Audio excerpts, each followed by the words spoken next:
The northern waters still churned with wreckage. Only one day had passed since the Empire shattered Sturgia's fleet upon Lake Laconis, a victory earned through discipline, weight, and cold calculation.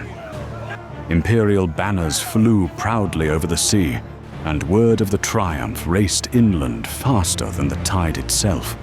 Far to the south, beyond the dunes and sunburned coasts, the Aserai listened.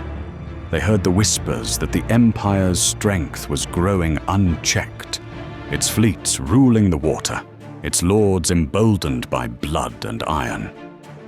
In Quiaz, beneath lamplit arches and whispering palms, the Aserai chose response over restraint. Not an army, not a siege, but a blade. Quiet, precise, untraceable. Before dawn would break over Ortysia's marble walls, the Empire would learn that dominance at sea did not grant safety on land.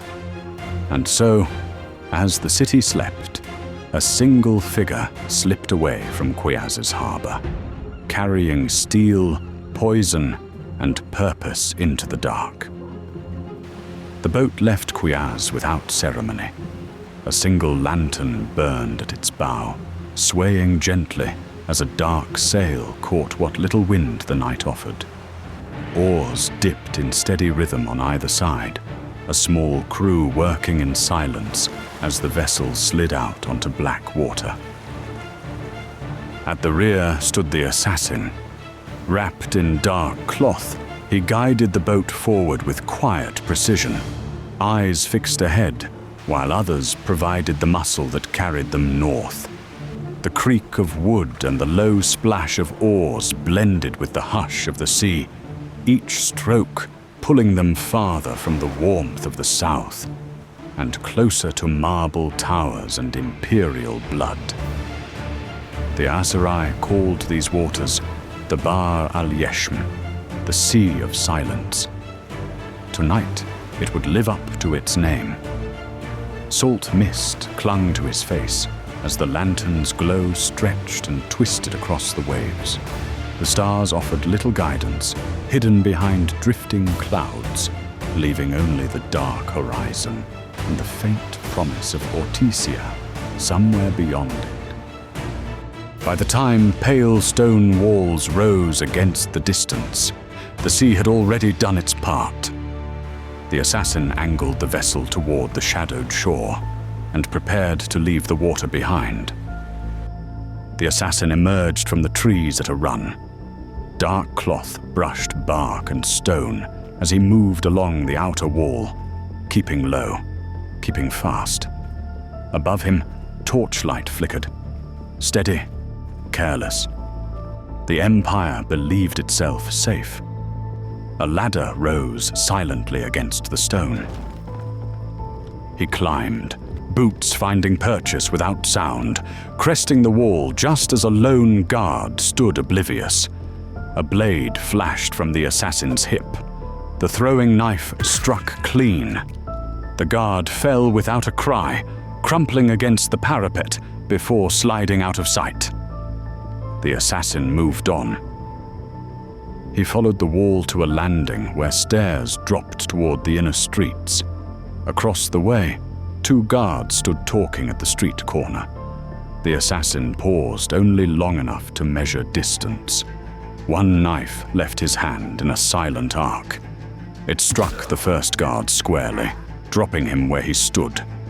Before the second guard's mouth could open, another blade flew. It buried itself deep, and he collapsed beside the first.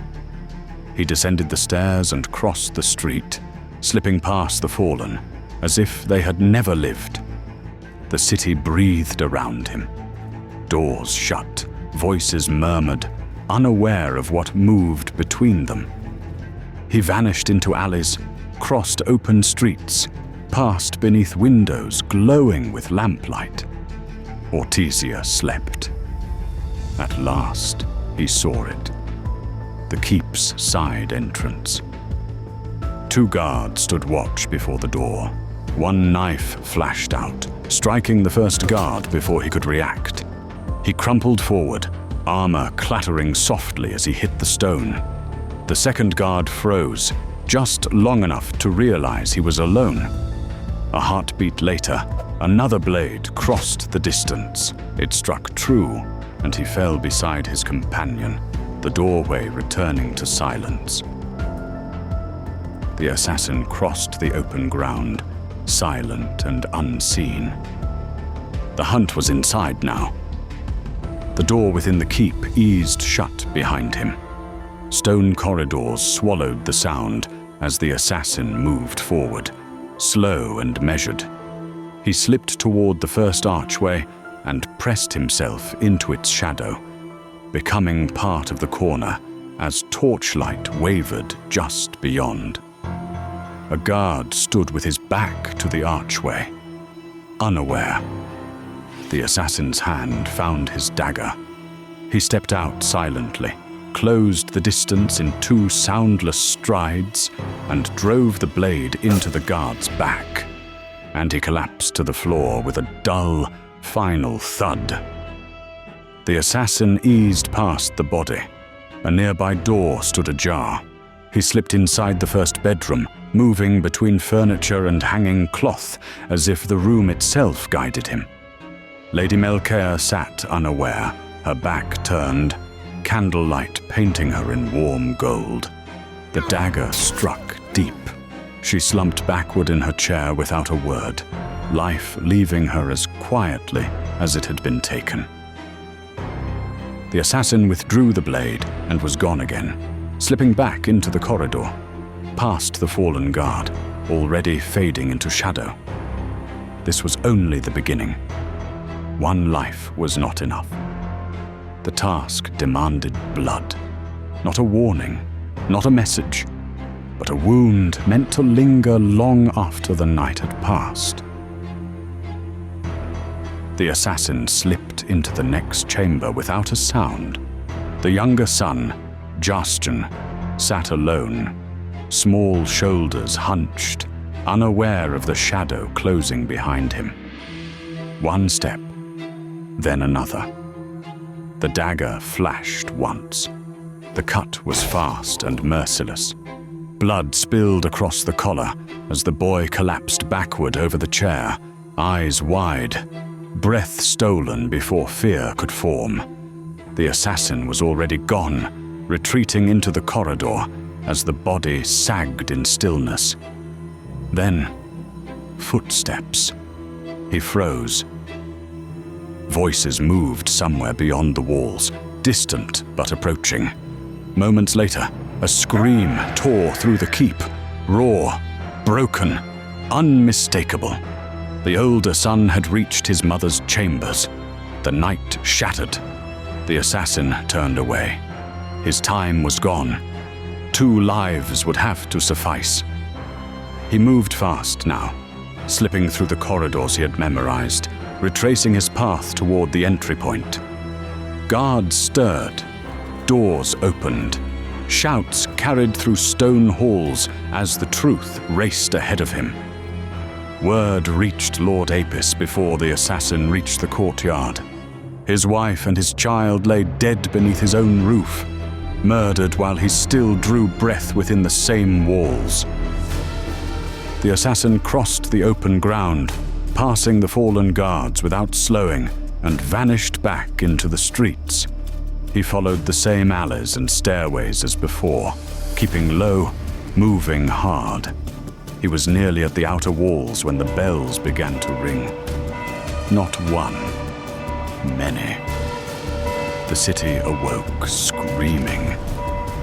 The bells did not fade. They multiplied. Imperial troops poured into the streets. Helms hastily donned, blades drawn, faces hard with fury. They ran not with discipline, but with rage. A lord's household had been butchered. A wife and a child lay dead, and no alarm had been raised in time. Someone would pay. Boots thundered through alleys and along avenues as soldiers surged past one another, scanning rooftops, corners, stairways, anywhere a killer might flee. Flaming arrows were gripped tight in clenched fists, not yet loosed, their fire reflecting in eyes sharpened by grief and outrage. Above them, the battlements bristled with movement. Torches flooded the parapets as guards leaned over stone rails, shouting down into the chaos below, demanding answers that would not come. Beyond the noise, the assassin moved. Low, fast, unseen. The city burned with anger behind him, and he ran for the walls. The assassin reached the battlements at a dead run. Stone rushed beneath his boots as he vaulted the parapet without slowing. For a breathless instant, he was weightless. Then the ground slammed into him, driving the air from his lungs as pain ripped through bone and muscle. He staggered and forced himself upright as the city howled behind him. Bells still rang. Voices roared. Torches burned along the walls above, furious light searching for a shadow already gone. The assassin ran. He plunged into the trees beyond the city, branches clawing at his cloak as he vanished into darkness. Behind him, Ortizia seethed. Soldiers flooding the streets, commands shouted into the night, grief and fury spreading faster than any blade. The Empire had been struck, and it had not even seen the hand that wielded the knife. Somehow, he was still alive. And yet the mission was incomplete. 4 names had been marked. Only 2 had fallen. Lord Apis still lived. It didn't matter. What had been done could not be undone. The blade had cut deep enough to shatter more than a household. When the patrol didn't return, when dawn revealed the truth, the Empire would answer with steel. This was only the beginning. The War of 8 Banners had gotten its first glimpse of something darker than the world had seen in quite a long time.